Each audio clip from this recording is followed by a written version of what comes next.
Estes são alguns detalhes que passaram despercebidos em Attack on Titan. Vem comigo para ver cada um deles. O primeiro deles, vamos viajar lá para a época que a galera que estava na torre foi atacada pelos titãs puros do Zeke. Aqui a gente ainda não sabia nada. Quem estava vendo pela primeira vez era totalmente inocente, mas olha só esse easter egg. Enquanto os titãs estavam atacando, e o Bertholdt e o Reiner sabiam que aquilo era extremamente perigoso, eles sabiam também que poderiam se transformar em titãs e salvar as suas próprias vidas. Pensando em salvar a sua própria vida e tentando fazer uma explosão para chamar a atenção de todos, o Bertholdt faz o sinal de morder a própria mão. Ali, ele se transformaria em Titã Colossal. Os Titãs Puros e os seus aliados, a História, o Connie e os outros, seriam eliminados. O Reiner, graças à blindagem do Titã Encouraçado, sobreviveria. E se ele tomasse a explosão em forma humana, ele também conseguiria sobreviver com graves ferimentos. Mas a regeneração de Titã faria com que ele sobrevivesse. A explosão do Titã Colossal seria a forma mais inteligente de fugir desse local, pois eles eliminariam todas as pessoas que poderiam servir como testemunhas, e os dois voltariam feridos para Parades, dizendo assim que eles supostamente sobreviveram ao ataque dos Titãs Puros e nenhum outro dos seus companheiros sobrou para contar a história. Isso significa que Connie, Historia, Ymir e os outros seriam perdidos nesse dia.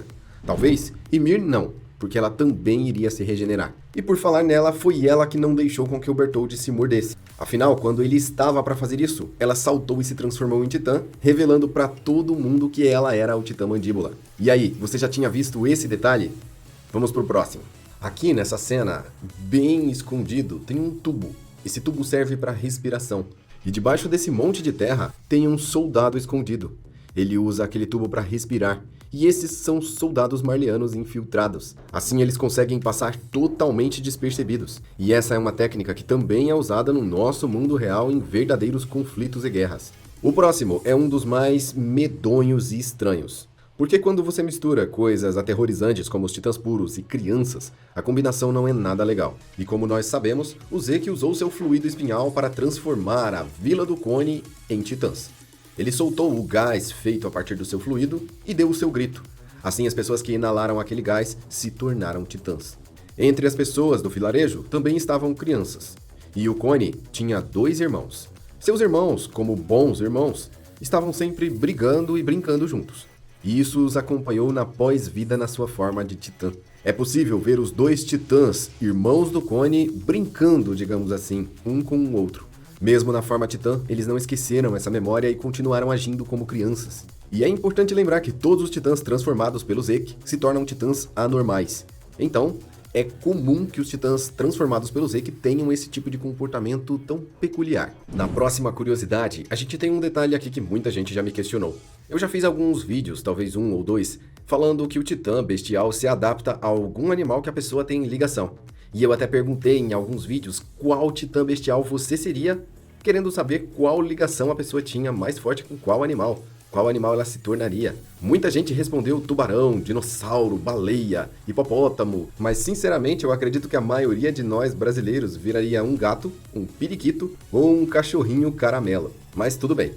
O fundamento disso, que é o que muita gente quer saber, é como é que eu sei que as pessoas que se tornam titãs bestiais assumem a forma dos animais que elas têm algum tipo de ligação. E aqui está finalmente a resposta. Tanto o titã do Zeke quanto o titã do Tom Xavier foram mostrados junto com eles, em forma de bichinhos de pelúcia. Isso bem antes deles conseguirem os poderes do titã. Ou seja, primeiro eles tiveram o brinquedo e depois eles assumiram a forma bestial do brinquedo. Mostrando assim que se caso eles tivessem, por exemplo, um animal de estimação, eles assumiriam essa forma. O Zeke tinha vários brinquedos, mas o que ele mais gostava era um macaquinho de braços longos, e foi exatamente essa forma que ele tomou. O Tom Xavier tinha um boneco de pelúcia, que ficava em cima da sua escrivaninha. Ele tinha forma de cordeiro, exatamente igual o seu titã. Então é isso, se você tem alguma ligação forte com uma forma animalesca, pode ela ser real ou não, você vai se tornar aquilo. E isso vale para qualquer tipo de coisa. Em uma das aberturas de Attack on Titan, a gente vê vários titãs bestiais. Entre eles tem até uma baleia voadora. Então fica aí o questionamento. É realmente possível fazer o titã bestial assumir qualquer forma assim? Isso só o Isayama sabe. Em toda a série de Attack on Titan, nós não vimos muitas pessoas escrevendo, mas algumas escreveram. E entre todas as pessoas, a grande maioria usa a mão direita para fazer tudo. Ou seja, se eles usam a mão direita, se supõe que eles são destros e não canhotos. Mas tem um único personagem em todo o Attack on Titan que mostrou o tempo todo que ele era canhoto. Fazia as coisas principalmente com a mão esquerda e ao escrever e desenhar ele usava a mão canhota. E esse é Erwin Schmidt. Uma grande curiosidade que também pode ser uma analogia é que as memórias ecoam pelo tempo. O Eren, quando estava na árvore, recebeu memórias lá do futuro. E as memórias de passado, presente e futuro ecoam pelos caminhos. Sendo assim, os Eldianos têm uma verdadeira confusão mental em alguns momentos. O livro que foi escrito contando a história do passado mostra uma mulher de frente a uma árvore e um demônio. Coincidentemente, essa mesma cena se repete quando a Mikasa acorda o Eren, acordando o demônio das muralhas, aquele que irá destruir tudo pela sua frente, fazendo assim uma trágica referência ao poder do Eren e o que ele vai fazer no futuro. Nesse momento, o Eren também teve o sonho do que ele ia fazer, e essas duas imagens se encaixam em um grau de complexibilidade enorme, sendo que a Mikasa tem uma forte ligação com o Ymir, ela que encerra o legado, ou seja, a Ymir sempre esperou por ela. É por isso também que a Mikasa tem as suas dores de cabeça, porque a Ymir assiste o mundo pelos olhos da Mikasa, e o Eren por ser o demônio das muralhas, aquele que vai despertar e destruir tudo. A próxima referência ao segredo escondido é a árvore. Porque a árvore foi trazida de outras culturas pelo Isayama. O autor da obra se inspirou na árvore Yggdrasil, que liga 9 mundos, ou seja, é uma referência aos 9 titãs, e a árvore dos caminhos, que também é uma árvore de luz que fica nos caminhos, é referenciada em vários momentos. Veja aqui quando o Eren está conversando com o Falco. Olha só a sombra dessa árvore, olha o desenho dela. É exatamente igual à árvore dos caminhos. A referência é explícita. Mas às vezes a gente vê o episódio tão distraído e prestando atenção em outras coisas que a gente não enxerga isso. Essa é exatamente a Árvore dos Caminhos, e ela está ao lado do Eren em um momento decisivo que ele está para mudar o rumo da história. Outro momento importante e interessante que esse padrão se repetiu foi na luta contra o Titã Martelo de Guerra. Olha só o formato da árvore aí de novo. O endurecimento do Titã Martelo de Guerra, querendo ou não, ficou muito parecido com o formato das árvores. E ela sempre aparece em um momento decisivo.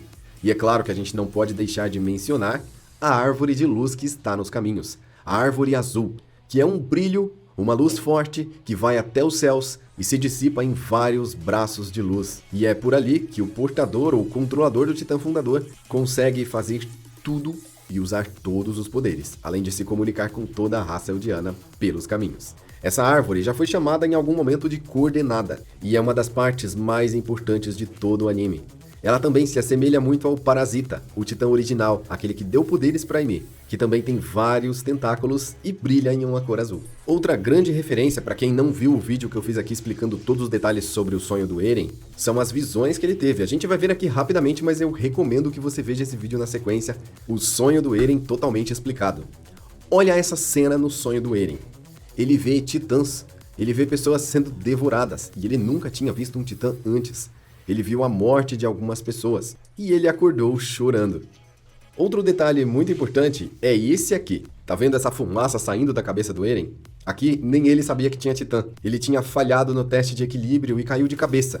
E aqui o seu fator de regeneração em titã está regenerando ele, curando as suas feridas. E tá saindo essa fumacinha por causa disso. Ninguém achou isso tão estranho, e as pessoas que viram acharam que era alguma saída cômica do anime. Só depois de ver o anime de novo que a gente consegue notar essa fumaça e entender o que ela significa. Você já notou que essa imagem borrada que aparece o nome do episódio e o número, na verdade atrás tem um mapa. E esse mapa simboliza que de um lado está a Ilha Parades com as muralhas e do outro lado está Marley com seus soldados. No final, acabamos descobrindo que em todos os episódios, tudo se tratava de Eldia contra Marley. Isso sempre esteve estampado em todos os episódios. Só que nossos olhos não estavam treinados para enxergar.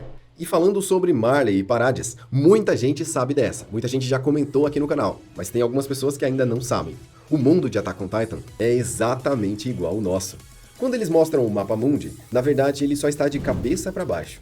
O território de Marley fica onde é o continente africano. E Parades é exatamente igual à ilha de Madagascar. Sendo assim, o autor da obra não criou um mapa novo. Ele apenas usou o mapa mundi de uma forma genial. No mangá, é ainda mais claro e mais fácil de ver como isso se parece com o nosso mundo real. Dentro de Marley, os Eldianos têm que viver como escravos e eles são oprimidos. Eles vivem com abraçadeiras e são diferentes, mas dentro deles tem os revolucionários, que são pessoas que não aceitam aquela situação e acabam fazendo em si mesmos uma ferida em formato de X.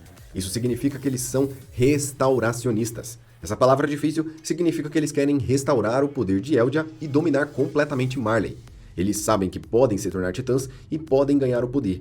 E se eles se organizassem direitinho, eles conseguiriam vencê-los. Mas graças a todas as questões políticas do tempo, isso acabou se invertendo e eles acabaram se tornando servos de Marley. O que importa aqui é que a cicatriz do Grice, um dos restauracionistas, fica entre o ombro e o peito, do lado direito. Já a cicatriz do Grisha, que também era um revolucionário, está do lado esquerdo, onde fica o coração. Não sabemos a importância da posição desse símbolo, mas é interessante fazer a analogia de que o Grisha estava entregando o seu coração. Ele queria se dedicar completamente a essa causa. E esses restauracionistas foram entregues pelo próprio Zeke. O Zeke, ainda criança, entregou todo o esquema e eles foram descobertos. Eles foram levados para a Ilha Parades e transformados em titãs, condenados a vagar ali para sempre, aterrorizando o povo nas muralhas. E olha só eles ali, bem familiares, eles ficaram bem parecidos na sua forma titânica. Inclusive, aquele barbudo ali é o que engoliu o Eren. E se você ainda não sabe por que ele devorou o Eren e não ganhou os poderes de titã do Eren devorando o portador, eu fiz um vídeo somente para isso, explicando por que isso aconteceu. Vou deixar o link aqui no card. Confere lá. O próximo mistério aqui são esses livros dessa biblioteca. Veja que todos eles têm o padrão da árvore. Todos eles têm o mesmo formato. E esse logo misterioso com certeza tem algo a ver com a história. O que será que tem nesses livros? Esses foram alguns segredos de Attack on Titan. Eu espero que você tenha gostado e veja esse outro vídeo aqui que eu mostro mais alguns outros segredos e curiosidades dessa mesma obra. Totalmente diferentes desses aqui. E se você quer ver vídeos de Attack on Titan, One Piece e outros animes, se inscreva aqui no canal para receber novos vídeos. Eu sou o Joel, eu vou ficando por aqui e até a próxima.